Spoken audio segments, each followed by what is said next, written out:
is Totally 80s, the podcast dedicated to the music of the greatest decade ever. So, turn up your Walkman, loosen that scrunchie, and get ready to talk 80s with your host, Lyndsey Parker. Hi, I'm Lyndsey Parker from Yahoo Entertainment and SiriusXM Volume, and welcome to another episode of Totally 80s.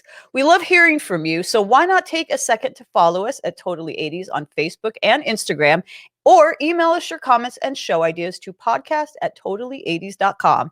And just a reminder, if you want to see our faces or our Duran Duran t-shirts and accessories, you can catch this episode on video as well at our Totally 80s YouTube channel, so go check that out. And joining me today, as always, is my partner in all things, the Nick Rhodes to my John Taylor, John Hughes. I get to be John Taylor, sorry. I don't get to be Simon? You can be any of, do you want to be Andy? Do you want to be Warren Cucurullo? I could share a drink with Andy. I would dig that.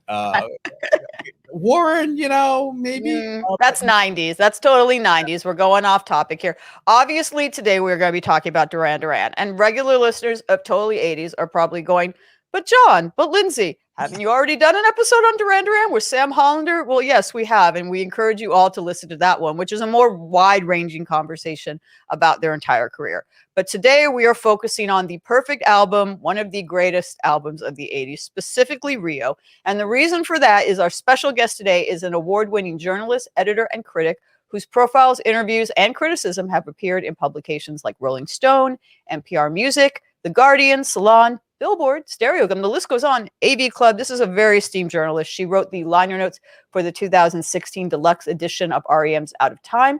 She contributed an essay to the 2020 Game Theory compilation Across the Barrier of Sound postscript.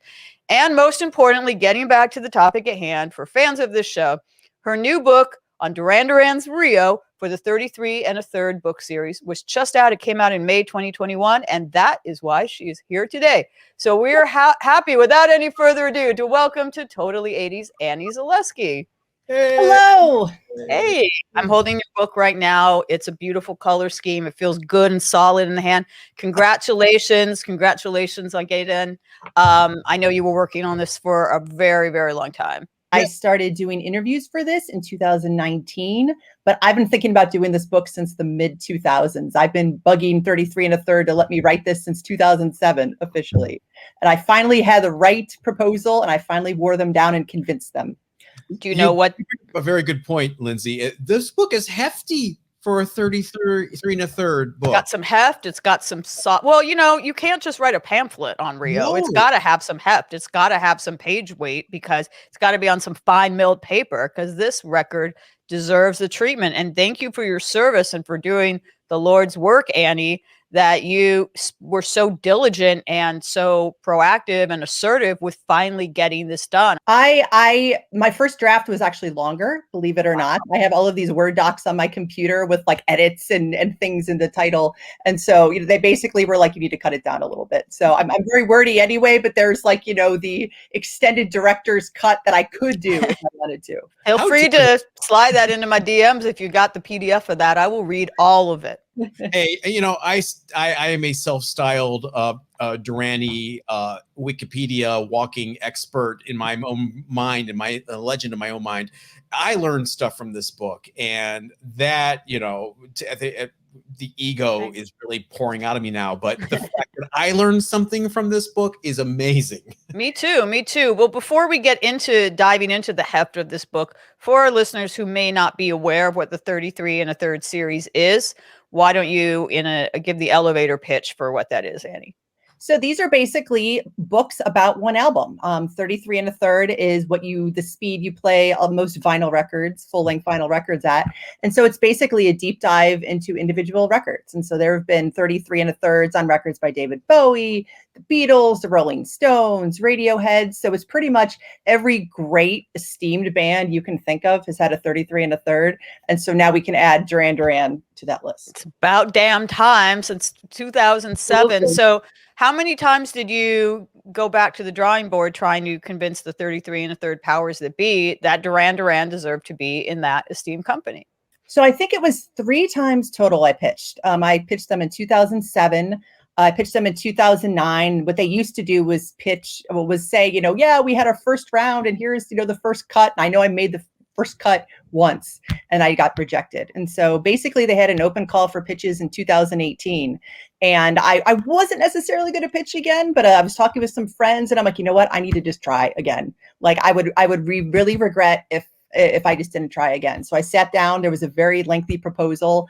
I just kind of hunkered down and took my old proposal and updated it and, sent it in because you never know. And I got an email in early 2019 that I got it. I like started shaking. I was just like, oh my God, like I was so overwhelmed because I was just so excited. Do you know what it was? Has anyone told you? Do you have any hunch about what it was in that proposal that made the third time the charm, where they looked at it and went, she's got a point? I don't know. I think part of it is that probably I wrote a better proposal this time. I think because I had a decade more of experience and I kind of knew a little better how to frame things. I think Duran Duran is just a lot more respected now, and I think originally when I pitched it, they were really starting to get, there was kind of the tide was sort of starting to turn because the Killers had been talking them up and My Chemical Romance and people like that. But I think finally an extra decade helped. And now everyone is like, man, Duran Duran is so cool. So I think everyone is finally coming to see what all of us have known for decades. I see what you did there, decade. Well, obviously, I mean, I think I know the answer to this, but there are several albums by Duran Duran. There's at least three, I would say, that could have gotten the 33 and a third treatment. So what is it about, as an expert who wrote this book, what is it about Rio that makes it so worthy of this? That's such a big question. I mean, first off, music. I mean, I think when you look at, Duran Duran have made many, many wonderful records. This record, though, was something special. I mean, it's their second record. The music is very cohesive. The songwriting they were kind of at the top of their songwriting game. Every song on the record could have been a single, which you can't necessarily say about, every record released around this time. So you have that aspect. The artwork, you can't deny that basically just as a piece of art. I mean, you pick up the vinyl and see right there. You could hang it on the wall. I mean, it's a piece of visual art as well, Patrick Nagel. And this was when, they really their videos for this album. I mean, MTV finally was starting to kind of, take flight, and Duran Duran was a big part of that. And so the videos they made for this record too really helped propel them.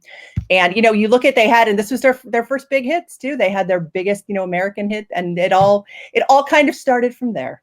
You put it on a level, as you say in the intro, you put it in the same sentence with Thriller, Like a Virgin by Madonna, Purple Rain. You put it on that plane. I do. And and I was like, this is kind of bold that I'm saying this, but I agree with this. I mean, when you look at those records, those are all records that are great front to back. They're the records that when people talk about being, pieces of art that really kind of move the cultural needle, all of those did that. Duran Duran's one did that. I mean, it was a really special record for a lot of people. I'm going to ramp it up a notch. You think of records that define a decade, okay? And Duran Duran, I know they do not like to be pegged as an 80s band. Right. So they are still an ongoing concern. They're still making great music. But the Beatles, Sgt. Pepper, is an album of the 60s. You've got Led Zeppelin 4 is an album of the 70s. Rio is an album of the 80s. It defines the 80s. That's so absolutely bold. Does. And I love that. I think you're completely right. I mean, because, when people talk about what the 80s look like, what do they show? They show Simon Le Bon on the yacht from the Rio video. They're sailing. That is like the iconic image of the decade. And it sums up the decade so well in just that one album. Well, John, since you've, so boldly and you've put your ego aside a little bit and said that there were things in this book that you did not learn, I'm very curious, since I know you're such an expert, what were the things that stood out to you when you were reading it where you're like, holy cow, I never knew that? It wasn't so much a fact that jumped out like, oh, I did not know that fact, but thematic things like that I thought about, I guess, in the background, but I never really ruminated on, in the difference in the lyrics between the debut album and Rio. The debut album's Simon's poetry, stream of consciousness, Georgie Davis is coming out. What, huh? Whereas Rio is Last Chance on the Stairways, about a guy trying to pick up a girl at a party. There was a major lyrical shift. I think the only traditional, if you're talking from the first record to the second record, Simon Le Bon lyric is probably New Religion, where you're like, okay, what's this about? But I love it. So that occurred to me while reading the book, is that huge shift. And I think that really helped them commercially. I would agree with that, and I think what they were doing, and this is, I think, I'm not sure if this made the book, but when I interviewed John Taylor, he said, Rio was really them kind of responding to each other. And I think you really hear that in the lyrics. They had been traveling. And so you kind of have this, and they were going to clubs and they were going to parties and they were having all these new experiences. And that all really poured into the lyrics. Rio, Simon saw a girl, and, he kind of riffed on that, and it made into, we're traveling, we're seeing America, it's just a grand metaphor. I completely agree with that. Like, there's a lot more personal, and I think there's a lot more emotion poured into it. He really had his heart on his sleeve, I think, and I think that really, and you see why it related, why fans really related to it. But I would completely agree with that in terms of the step forward. Much more relatable than what passes for a love song on the first record, Careless Memories. I think that was a big shift for the band and for Simon in particular. So that was one thing that really struck me when reading this. I have a question I want to ask you, Annie. And I've mentioned this before. I mentioned this in a couple articles I wrote. So a long time ago, you were mentioning how there were bands like the Killers and stuff that like really love and have name checked Duran Duran. When Interpol's very first record came out, I got into a conversation, I don't know how, about Duran Duran with their drummer, Sam. Mm-hmm. And it touches on what you were just talking about, John. He had a theory that men, or at least straight men, that men preferred the first Duran Duran record. That was their favorite Duran Duran record. And that women tended to prefer Rio, which is more romantic, as you said, a little more flowery and a little more glamorous sounding. The first record's a little more like cold and synthy. So, and I've tested this theory frequently throughout my life, and it there are exceptions, but he was kind of right. I do know a lot of guys who really prefer the first record, but of course, you prefer the first record? I do. We had this conversation with Sam Hollander too. Yeah. Okay. And Sam was the exception. He preferred Rio. And I'm very much a first record kind of guy. I like the new romanticism of it and the cold synths and everything. But the Cold War imagery of, even the Planet Earth video and song. But right. I do, of course, not only did you mention, Annie, that Rio was the album that, had their first really big hits, especially here in America, but it is the album that turned him into a term I don't like to use, but, they turned him into a boy band or teen idols, even though they were not that. It put them in that lane where they became pinups and that's when all the girls started really crushing on them. So how do you think about this theory that Rio was a more female friendly album?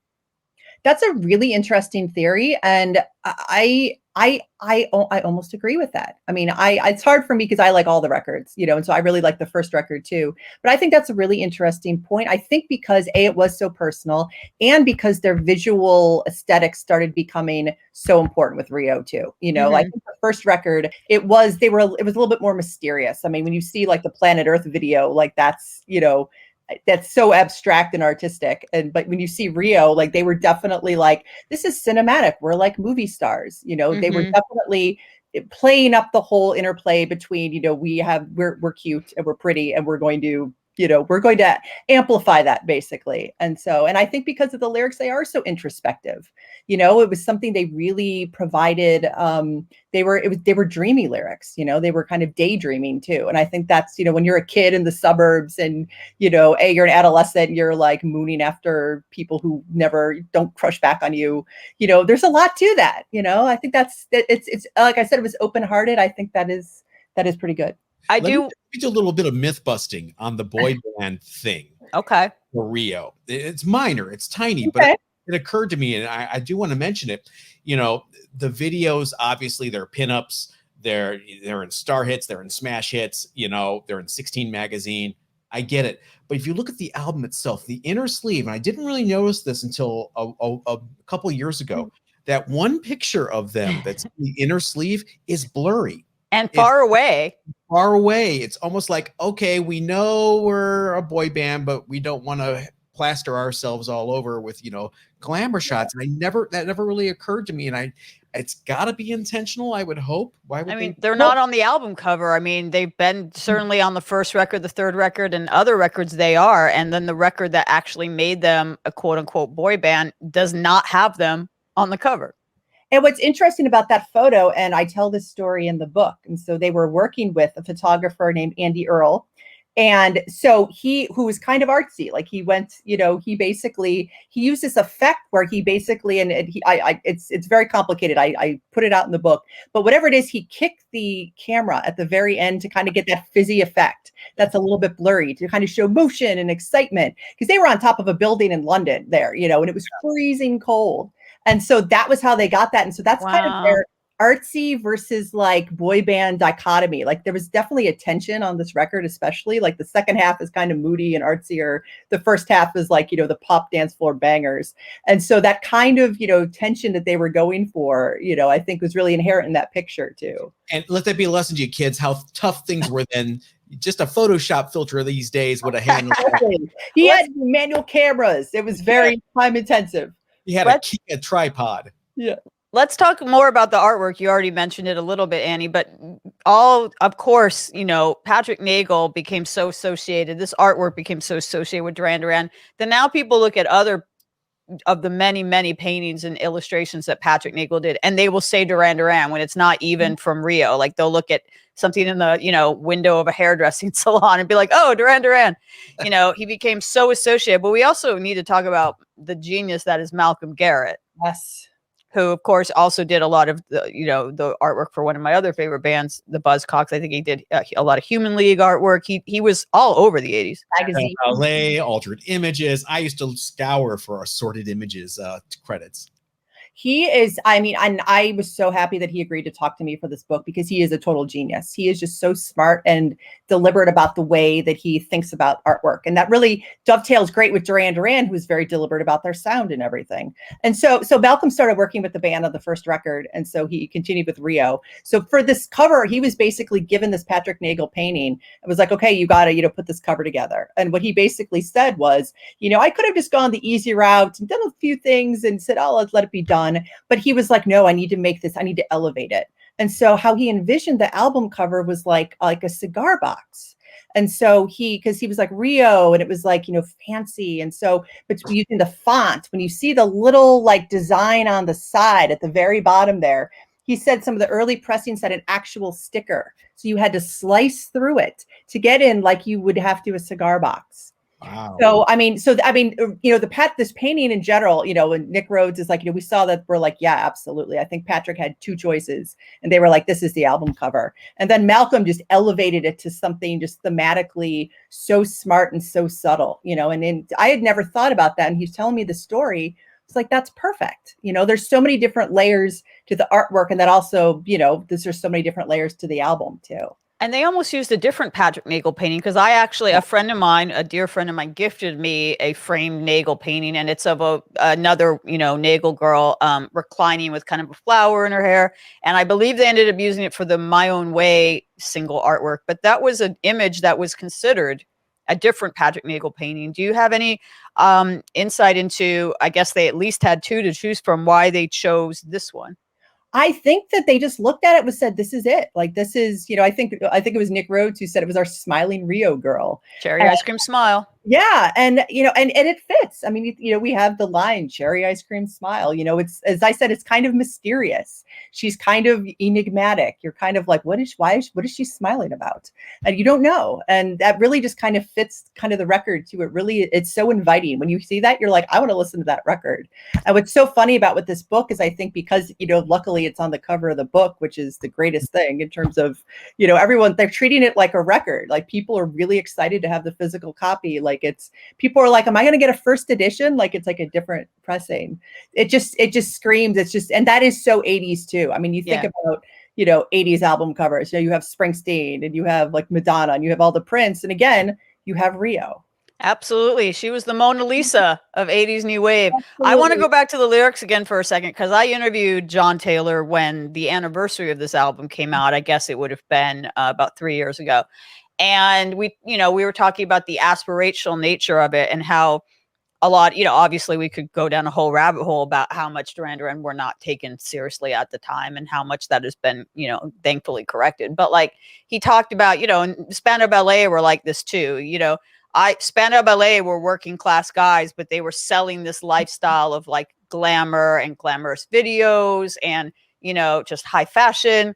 And they were doing that in London. And then Duran Duran were doing that out of Birmingham. But like they got some flack at the time for, in an era of Thatcher or whatever, for selling this unattainable lifestyle of yachts and globe trotting and, designer suits or whatever. Did you speak to any of that people about like sort of that lyrical, whether it was in the lyrics or whether the artwork, the videos, that whole idea that they were selling this like dream? Well, I think it was John too. When I talked to him, he was like, all of that stuff was subconscious. It's like all of that aspirational stuff. They weren't, consciously saying, we're going to sell some aspiration. That was just what they were living. They were all still, they were hoping that would happen. And I think that's what's the most interesting thing about this is they almost sort of manifested that success in this lifestyle. Because, when they shot the videos in Sri Lanka, they had literally just finished the record. It wasn't even out yet. When they went to film the Rio video, the record was just starting to take off. So when they're doing, when they're in those beautiful Anthony Price suits on a yacht, they weren't like this successful band already. They were, they had some success, but they weren't, global like superstars. So they were sort of, hey, this is kind of what we want to be. And it's kind of fake it till you make it in a way that, we're going to act like this and hey, this is going to come up. But like that, the lyrics though, too, I think it was John that also said, we poured everything, and they hadn't left. They were in Birmingham. They were suburban kids. They had barely left before going on tour in 1981. They went all over the world. And so they were pouring that excitement into Rio and into the lyrics. And so there was a lot of that aspiration as well. Let's talk about going into recording this, because the first album, Planet Earth, is a big hit. Careless Memories, not so much. But they kind of had a flop single in between there with the original version of My Own Way. Oh yeah, and it's funny now talking to the band because the original single has those disco strings and it's a faster really one. Fast. Yeah. And and it was just the band didn't like it. And I think when I interviewed people, they were like, oh, we were really excited. We were in New York, it didn't quite work because they really tried to make that song work. They demoed it before Rio, then the single came out, which was totally different. And then they reworked it for the record again. And yeah, they just, but they had, songs like that. They had, Rio was a song that had sort of been, laying around that they were trying to work up and things like that. The Chauffeur had some lyrics that Simon had from his mythical notebook of lyrics that he brought to when he tried out for the band. So there were some things that were kind of like, all right, we're going to bring this, that we've had laying around. We're going to kind of work up. But other songs like Save a Prayer, they basically, Nick Rhodes went to their rehearsal space in Birmingham and just started trying out stuff and came on that sound. And then Andy Taylor heard and came down and added things and it kind of came together. Hungry Like the Wolf, same thing. They were in London and they were out the night before and, maybe partied a little too much. We're kind of hungover, but okay, we have to go record. We have demo time scheduled. And Hungry Like the Wolf came together. So it was just like this incredible, magic that happened with some of these, iconic songs, but then some other stuff that they're like, okay, we're going to work on this. So it was very much like, the stuff that the magic of pop songs, when people talk about, it just came together in a few hours and then they worked at some of the other stuff. And so, it was a very interesting mix. Well, related to what you were saying about how and what John was saying about how My Own Way was kind of initially a failure. I think one thing that a lot of people forget that your book reminds is I think probably a lot of people think that Rio was an overnight success. It came out and everyone was like, this is great. Radio put it out and the hits just started. But it's very surprising to me that it took months and months, maybe even a year before it broke here in the US. And that would absolutely not happen in the current climate we have. The fact that it would be a band's second album, first one is only sold kind of in the States, at least modestly, decently, but they're hardly an A-list band yet. They put out a second record. It's not an immediate smash. In today's day and age, Rio would not have been a hit. That's exactly it. And I think that was one of the most interesting things when I actually kind of dug in and, triangulated all the dates and see when things actually became a success, is that it took a lot of work and a lot of time for the record to become a success. In America, it came out in May of 82. Some radio stations played it, obviously like in LA, it got airplay on K-Rock, and in Cleveland, MMS played it. So, and some other stations too were supportive. And, because Duran Duran came over then to America in the summer, and they opened for Blondie and did some of their own dates. But it didn't happen. The record was basically in the lower reaches of the Billboard charts. So but their label basically believed in them, and they kept, they reissued an EP, the Carnival EP, that had some remixes, and then they kept trying to push it. MTV was going on too, and there was something happening there. So there was enough momentum happening in little different places that they're like, okay, we should stick with this. We should try to do this. But you're right. Hungry Like the Wolf wasn't a hit until like spring of 83 in America, which is incredible. That they would never get that chance today. But why is that? John might know with his chart expertise. I mean, it seems to me, obviously, history, hindsight's 2020, there's revisionist history, but it seems to me bizarre that radio programmers wouldn't have heard Hungry Like the Wolf and immediately been like, let's add that. Radio was in the grips of independent promoters at that point. And it was, borderline payola. Remove the borderline if you like. And you had people, let's not forget what was on the charts in 1982. As much as we like to think that we're new wavy, cutting edge kind of kids, and we had punk rock hairdos and mohawks. No, it was Journey. It was Van Halen. It was, Michael Jackson was coming up. Bob Seger, you had Rush, Miller Band. Yeah. So for WMMS, the Cleveland, flagship AOR station of the nation, the Buzzard 100.7, to kind of shift from this what we call classic rock now, but was at that time AOR, to start playing something like Hungry Like the Wolf. I was there, Annie. There was an outrage. There was an uproar. Because the Pretenders, they got away with the Pretenders because Chrissy was from Akron, and it had a rock sound. It kind of fit. This had burbly synthesizers and a disco beat. Call it what you want. It's a disco beat. And so that it took a while. It took a while to get Middle America on board, which is crazy because the markets that had MTV tended to be in Middle America, and you had towns like in Iowa that were split down the middle, where one half of the town had MTV, the other half didn't, and the stores over here were selling out of Rio. And the record stores over here had never heard of it. I kind of feel like that should be a mini series or a made-for-TV movie about how like that really became a cultural divide. The kids that had MTV, and they weren't necessarily rich kids, but the kids that just by sheer good fortune of what zip code they were in or what district they were in, they had MTV. Because when I had MTV when I was a kid, I lived in the San Fernando Valley in Southern California, and in Tarzana and Reseda. And we were one of the areas that had it. Also, you went over 2 miles and there were cable carriers that did not have it, and kids would come over to my house to watch it. So yeah, it's interesting how, childhoods would be so shaped by just that stroke of luck. There are top 40 hits from 81, 82 that are top 40 hits merely despite radio. Kim Wilde, Kids in America. Yeah. Haircut on 100, Love Plus One. Those got into the top 40 based on MTV airplay. And some radio stations that got on board in smaller markets. But Annie, MMS and G98, the top 40 station in Cleveland, they weren't coming near Haircut 100. Trust me. And that's what's so funny is that when you actually do, I looked at a lot of vintage radio charts to kind of look at this stuff, and it was hilarious that some of the things that people said about Duran Duran, and Cleveland had this guy named Kid Leo who like loved all the new romantics, and so he was basically the one that's like, and he had a lot of power, so he was basically like, we're playing this. But yeah, in a lot of other markets, the stations were like, we don't know what to do with this band, this is really weird. Like the context of the time gets lost. In 1982, songs like Charlie Door, Pilot of the Airwaves, were in the top 10, and Arthur's Theme by Christopher Cross. So it's crazy when you think about what's really going on. It's kind of lost to history, a little bit revisionist. Well, let's go obviously back to Duran Duran, because it there's no way to separate MTV from the Rio album and from the early days of Duran Duran, whether it was a calculator thing or just a stroke of being in the right place at the right time, or a little bit of both. They became the poster boys for MTV. They became the like archetypal success story example of a band that broke through MTV. So we have to, and you know, crazily, the only Grammys they've ever won have been for videos around that time. You know, well deserved, but obviously they deserve many other Grammys.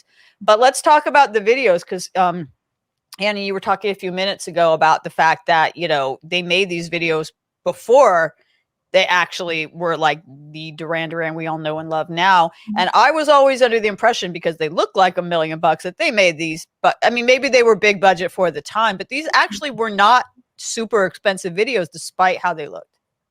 And it is funny because, yeah, they went, and now the record company did give them money, and, you know, and I had, you know, no one can really agree on how much they cost. And I did say, you know, EMI, you know, different people I talked to said, yeah, they made sure they supported them as the project went on.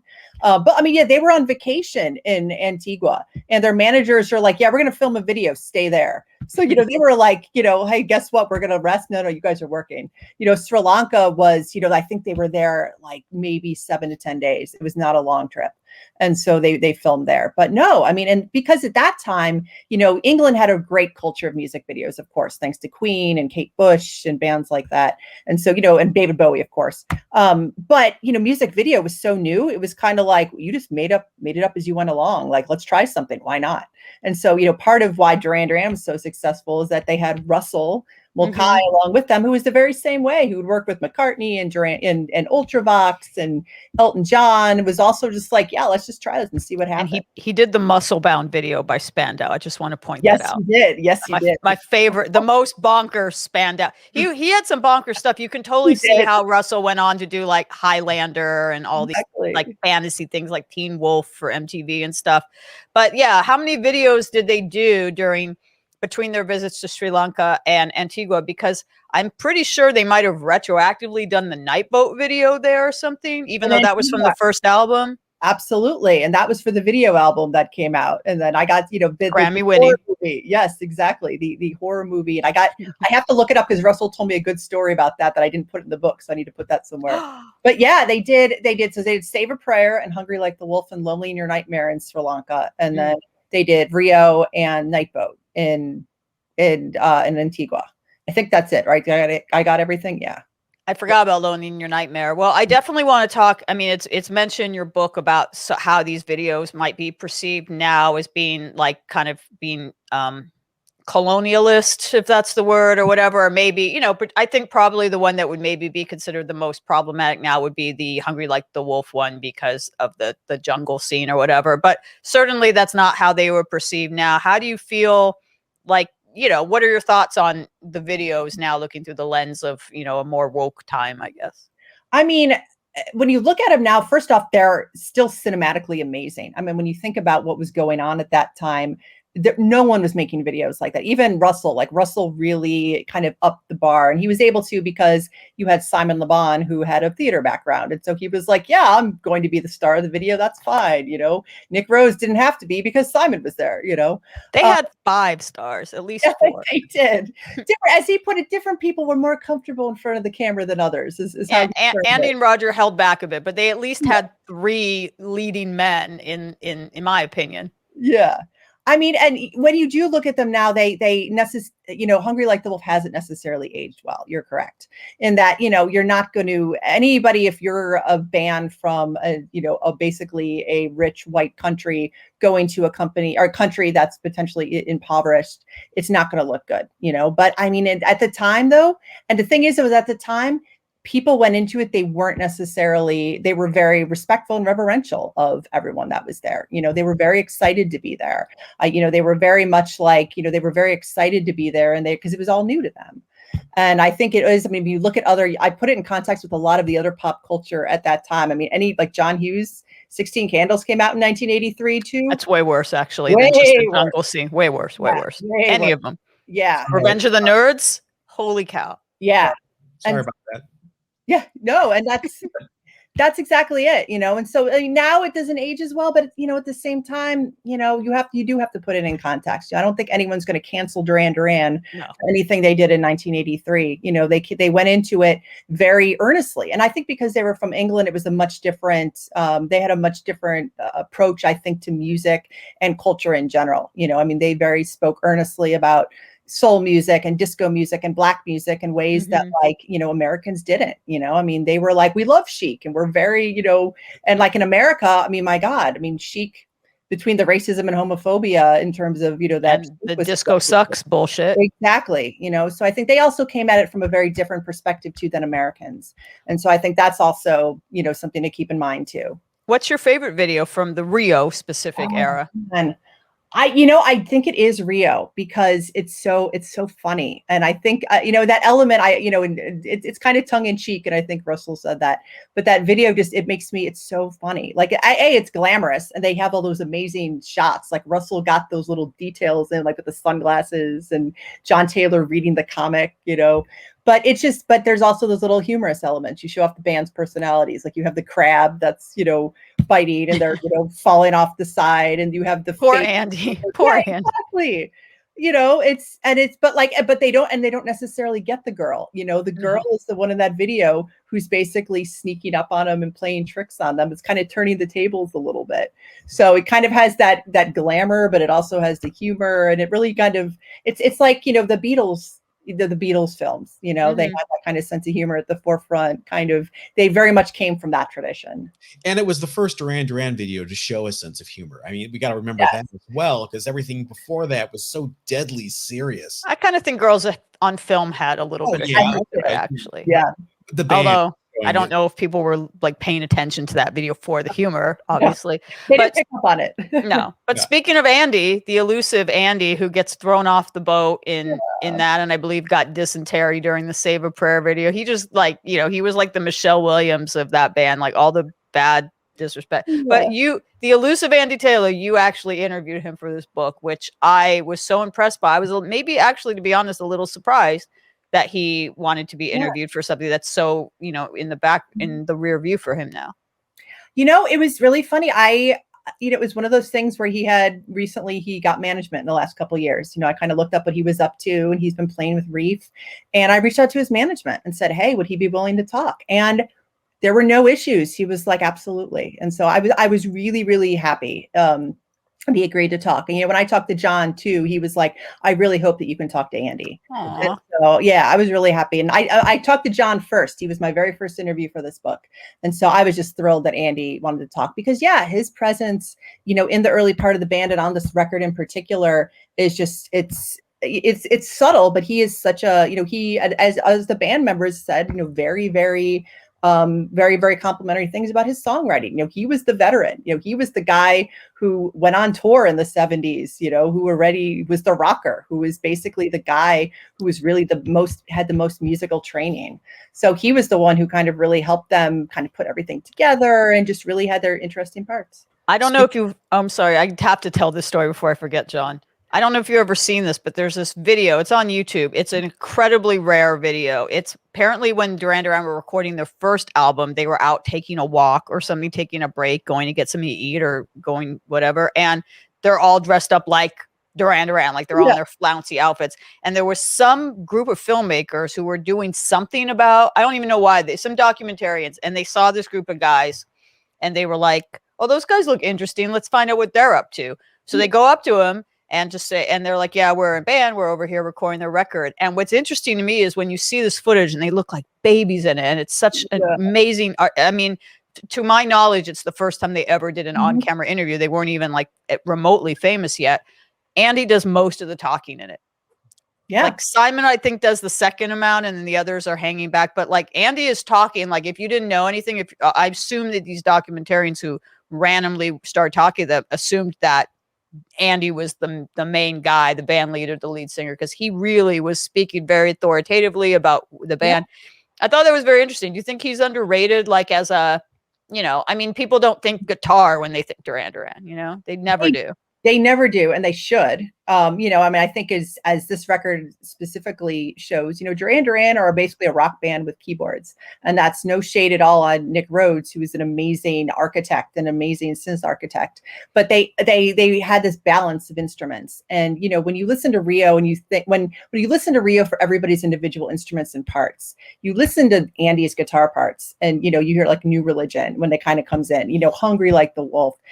They're all really amazing guitar parts, and they really they add different shading, and they add, different, a little bit of aggression, and, and especially when you hear live bootlegs from this era, they are such a ferocious live act in large part because of him. I mean, in America, when they toured and they didn't have a sax player, he was playing like the sax solo in RIO, on the guitar. He's doing this like a really ridiculous solo. And, Duran Duran doesn't necessarily have guitar solos that often. And so, but yeah, I think he's very underrated. And I think he's really getting a lot more kind of respect for what he brought to the band. I've been seeing that a lot, especially in recent years.